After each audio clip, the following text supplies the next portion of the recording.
the offseason? Any big news or anything for you? No. Okay, Jordan Anderson started this Xfinity team. Also got engaged to Kendall McReynolds. Oh, nice. That's a great offseason. He's kind of like going to become America's crew chief junior or something like that in a way. Speaking of big news in the offseason, 39er Ryan Sieg goes from Chevy to Ford. Roush Yates Power, and when you consider the strides this team has made in recent years, another big step here. It's incredible what this team has done, racing for wins and being able to be so competitive. I love Ryan's dad, Rod. It's a great family-run team, and I think they go to victory. I think they win some races.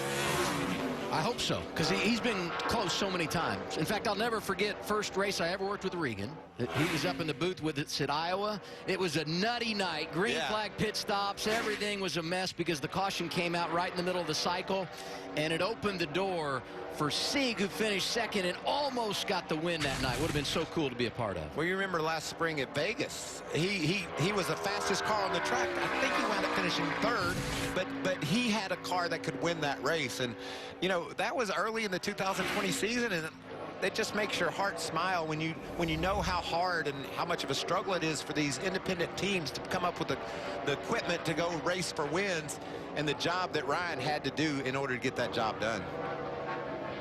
Ty Dillon, quickest in practice. And join Stewart Haas Racing. Speaking of 2020 playoff drivers, Ryan Sieg's 39 gets a facelift, trading the Chevy bow tie for a Ford Blue Oval. And everything else. You're not looking for that same old board. You heard him say, "Where's my Vegas sign?" He put my Vegas sign up. I'll be good. Look who's leading this race, Ryan Sieg. This team switched from Chevy to Ford in the offseason. Family operation out of Tucker, Georgia. Top 7 cars stayed out. Here we go in stage 2.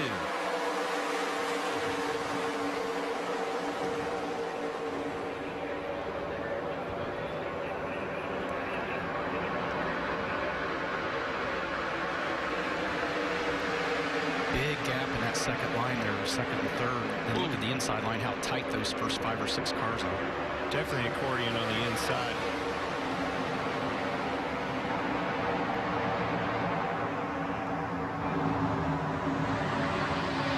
I mean, look at the first 2 cars on the bottom line there. They got hooked up. You see, they drove probably 30 feet distance-wise ahead of that inside line that were separated. Second car inside lane, that's the 23 of Jay White. And first and second in that inside row, they're teammates.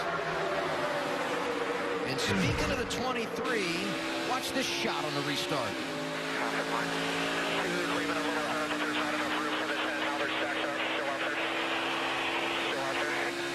Yeah, as soon as he hit him, you saw the smoke coming out of the left rear. I'd say the quarter panel got into the tire a little bit there. Outside lane, that bright yellow 68. Brandon Brown, another family operation. See that inside line? I was going to say it has more cars in it. It's so funny. It's crazy down here how fast things materialize. You 1 minute gets in high for a bit. I tell you what, I love what I see out of Ryan Sieg. First lap's led at Daytona, but certainly he's been doing a great job. I don't get a chance to come up here with you very often, Adam, but every time I do, I'm impressed with Ryan Sieg and the job that he does in that car. And I thought if he did something positive today, he would have his Ford brothers around him. Right now, he's doing it all by himself. Got to be a good feeling looking in the rearview. Xfinity Series at Daytona. It's the beef. It's what's for dinner. 300. Ryan Sieg leading. Aerial coverage provided by Goodyear for those that push the limits of possibility. Goodyear, more driven. With Tony Stewart, Clint Boyer, I'm Adam Alexander. 11 laps to go in stage number 2 here at Daytona. Single file running the wall. Does this get a little bit nerve-wracking for the driver when you're back in the pack and you can't gain ground? Definitely does, and the best part that I liked about that last communication is talking about how many cars does it take to get down there. You was longing for that communication. You heard it, and all of a sudden you're starting to see cars peek down there. 11 to go, you're going to see it. What are they thinking in the leaders pit, Vince?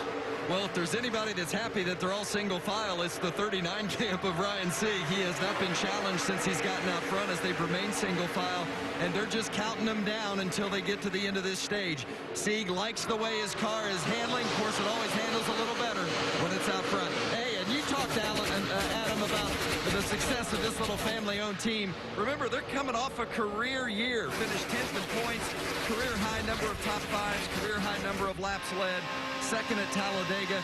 They are inching closer to their first ever win. Could it be today? And Ryan's brother Kyle, top 5 run in the ARCA race earlier today. A lot to celebrate in the family. The finish to stay. Never liked him.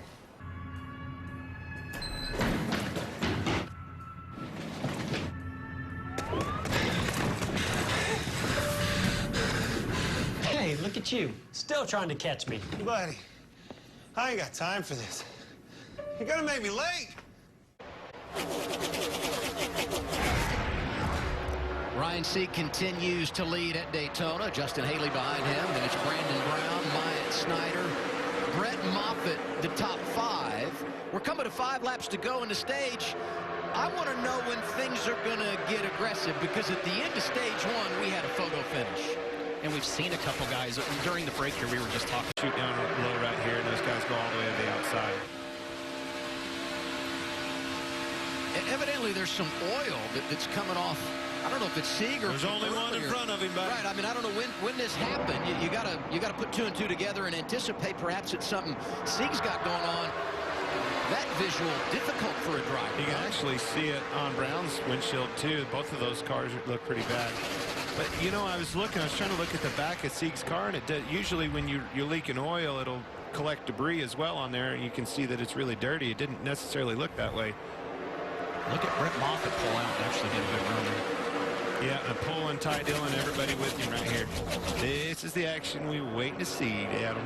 And how much of that, Tony, Brett Moffitt pulling down, is his spotter saying, all right, here they come on the inside lane, hop down in front of them and let them push you to the front? Absolutely, but you got to have the confidence. You got a good enough race car, because you're going to stall that line out a little bit. As soon as they catch you, your lack of momentum is going to slow that line down. But then once you can get hooked up, then you start building it again like you're seeing here. A little side draft off of Haley there, it looked like, and it's paying dividends. The 0-2, Our Motorsports, 2nd year of existence, and they are pushing their way toward the lead. And you look at the strength on that inside line. I mean, you got Joe Gibbs Toyota, you got Penske Ford. You got some really good cars on that inside line. That's the line I like coming to these last 3 laps. And he's working the side draft well, isn't he? You got to pull it. He's stuck down to the side of them. Stall those guys out. Wait for your run. Pull off of them. Use the run. Take off. Start the process all over again. It's just a non-stop working chess match, and Brett was doing a great job of it right there. I go T-Ty. How about T-Ty, man? He's been strong in his car. We talked about his opportunity. He's taking advantage of it right here. And everybody in that bottom line was doing their part. Cindric was side drafting off the 11.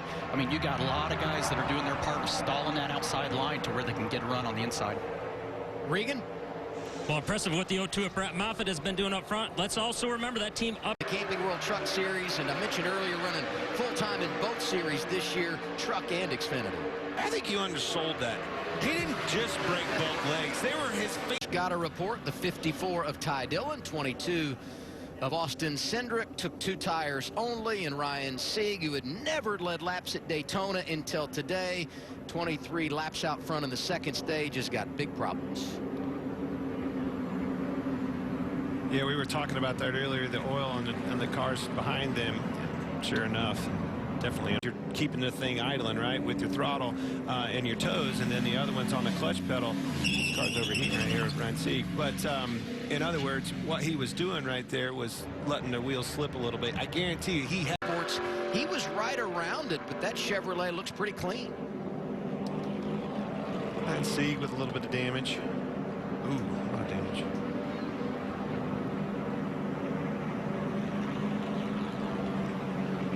Now he has to have that flat. They're going to see the hood? guy with the screws. He's going to screw another one back on right here, I would say. Very good point there. You got to have those on, I bet you. But I don't know how it's going to be functioning if it's bolted down. It's on there. Well, it's on. It looks like the front of it's on a hinge. Yeah. Oh. He may have to screw the back of it down, though. Cowboy Starlin, the crew chief for Ryan Sieg. That's on there. Left and right side. Yeah, I was going to say replacing it on both sides. Not going to get a job at the local body shop on that.